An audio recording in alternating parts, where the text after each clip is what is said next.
Magistrado Vázquez, buenas noches. Buenas noches. Bienvenido, gracias por asistir a la convocatoria. Tiene usted 5 minutos para hacer una exposición libre.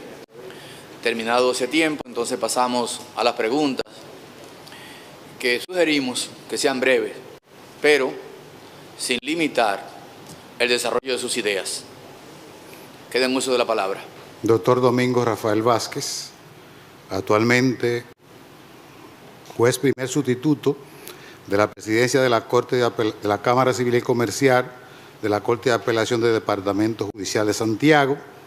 Somos egresados de la Universidad Autónoma de Santo Domingo con el título de doctor en Derecho, magna cum laude. Y en cuanto a nuestras aspiraciones de llegar a la Suprema Corte de Justicia, lo hacemos en primer lugar por nuestra vocación de servir al país, a la patria, al pueblo dominicano y a la sociedad, persiguiendo un poder judicial fortalecido, institucionalizado, transparente, en el cual los ciudadanos acudan con confianza y con conciencia de que sus derechos e intereses serán garantizados, afianzando así el sistema democrático, no solamente como sistema político, sino también como sistema de gobierno, y haciendo cada vez más que sea una realidad que la República Dominicana sea verdaderamente un Estado social, democrático, de derecho, tal como lo proclama la Constitución en sus artículos 7 y 8. En cuanto a nuestra carrera académica, en nuestra hoja de servicio y de personal que reposa en nuestro expediente, pues una vez que nos graduamos, duramos 18 años en ejercicio profesional en el bufete jurídico CLI de Eugenio Rosario y Asociado en Santiago, y concomitantemente la docencia universitaria en las 3 universidades de Santiago, la Católica Madre y Maestra, la Tecnológica de Santiago, UTESA, y la Universidad Dominicana, OIM, donde fuimos el primer director o coordinador de la carrera de Derecho y donde impartimos todos los procedimientos civiles, además de la responsabilidad civil. Luego, cuando pasamos a formar parte del tren judicial en el año 1998, fuimos de los pioneros en la creación de la Escuela Nacional de la Magistratura, en esa época, hoy de la Judicatura, cuando la dirigía el doctor Juan Manuel Pellerano, conjuntamente con el magistrado Domingo Gil, el magistrado Claudio Medrano, el magistrado Alberto Cruzeta, y funcionábamos en la Universidad Iberoamericana UNIBE. Luego, cuando se comenzó a implementar la Escuela Nacional de la Judicatura, que funcionaba donde hoy está el Tribunal Superior Administrativo, fuimos de los llamados capacitadores de capacitadores y formando parte del primer comité de docencia y del primer comité de necesidades de dicha escuela. Luego, cuando asumimos la función de juez, también participamos como docente en los primeros años en la Escuela Nacional de la Judicatura, pero luego, para dedicarme mejor a mis funciones, pues dejé la docencia y solamente me limité a hacer doctrina, articulista en la Gaceta Judicial, donde todos mis artículos sobre una materia muy desconocida, muy ignorada, y que sin embargo es en la praxis jurídica el pan nuestro de cada día, que se llama responsabilidad civil. Ahí tenemos como una 50 o más de artículos, entre ellos el estudio detallado sobre la acción civil en el nuevo Código Procesal Penal de la víctima, nuestra teoría sobre el fundamento de la responsabilidad civil, en la que rebatimos a la teoría de la falta y a la teoría del riesgo, y nuestra última entrega, la cual todavía no ha sido publicada, pero que ya fue entregada a la revista para esos fines, es la responsabilidad civil en el ámbito de la nueva Ley de Tránsito o Ley 63-17 de Tránsito, Transporte Terrestre y Seguridad Vial. Más o menos en grandes rasgos, esos son, además de mi experiencia, mis méritos académicos y mi trayectoria de vida. Muchas gracias, magistrado. Preguntas. Josefa. Gracias, presidente. Magistrado Domingo Rafael Vázquez Correa. Vázquez Correa. Sí. ¿Qué soluciones se pueden proponer en base a la acción pro acreedor que establece la normativa 189-11 para el desarrollo del mercado hipotecario en la República Dominicana? Creo que esa ley debe ser precisada en razón de que se está pretendiendo extender su ámbito de aplicación más allá de donde yo creo que debe ser. Puesto que se trata de una ley especial y sectorizada, creo que solamente los créditos que se otorgan a los fines y en el amparo de dicha ley deben caer dentro de su régimen y no como se pretende extender, sobre todo en materia de ejecución, incluso a créditos ordinarios, porque la ley no deroga el derecho común.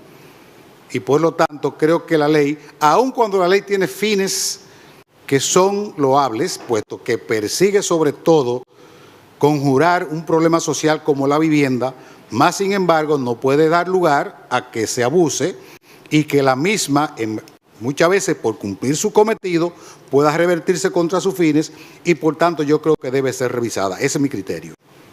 Muchas gracias.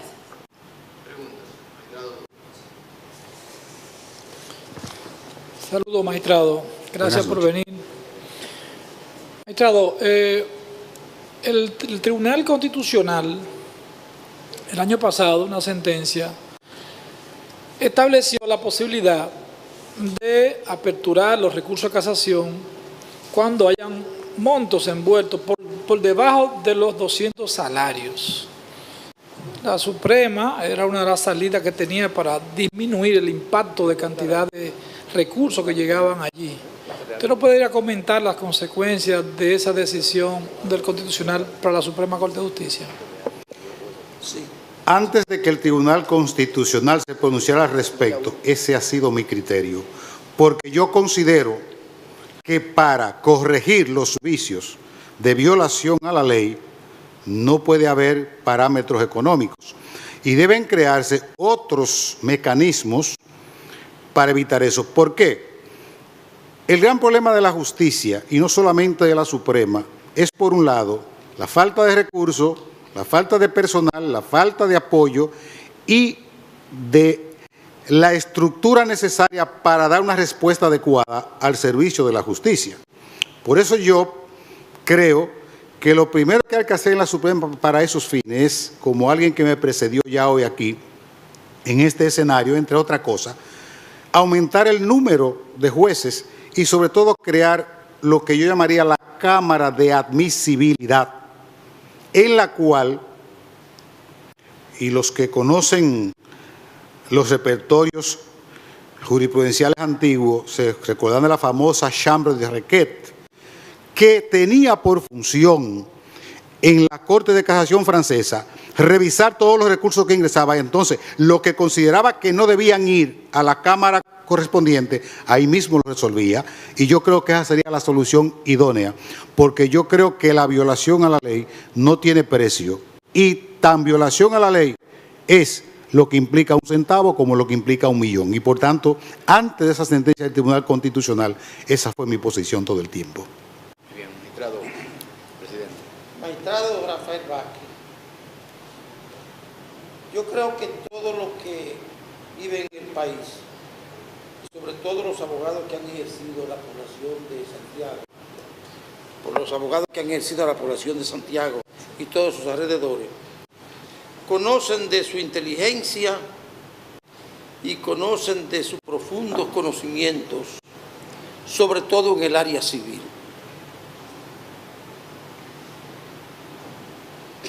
Saben inclusive que usted tuvo experiencia en el ejercicio de la profesión, lo que es sumamente importante para el ejercicio de la carrera judicial. Es importante. Si usted fuera elegido juez de la Suprema Corte de Justicia, háganos el favor, haga un delineamiento de lo que serían sus aportes básicos a la Suprema Corte de Justicia. En primer al lugar, país sobre todo. En primer lugar, trataría de mejorar la calidad de la jurisprudencia, en el sentido de que se coordinen equipos con los abogados ayudantes con que cuenta la Suprema Corte de Justicia, coordinado por un juez, y sobre esa base establecer los criterios jurisprudenciales que muchas veces en una misma rama, en una misma Cámara, se muestran totalmente contradictorios y confusos. En segundo lugar, propugnaría por una revisión y modificación de la ley de casación, pero no una modificación trayendo de un pedazo de este país y otro de este país, no, partiendo de la vigencia de esa ley, la jurisprudencia sentada en función de esa ley y sobre esa base establecer esa nueva normativa y a partir de ahí entonces tomar las experiencias de otros países, en especial aquel del cual proviene nuestra legislación.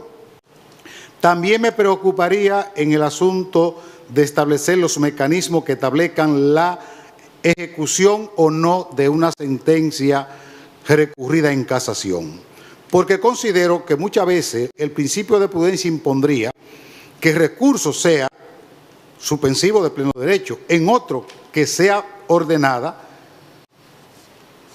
porque tenemos que tomar en cuenta la realidad nuestra de que muchas veces las vías de recurso son tomadas por los litigantes temerarios para retardar los procesos. Y por tanto considero que es un asunto que debe ser perfectamente regularizado, porque la justicia tiene que cumplir su cometido y es cuando los ciudadanos se sienten satisfechos de haber recibido justicia en el tiempo oportuno y en el plazo razonable.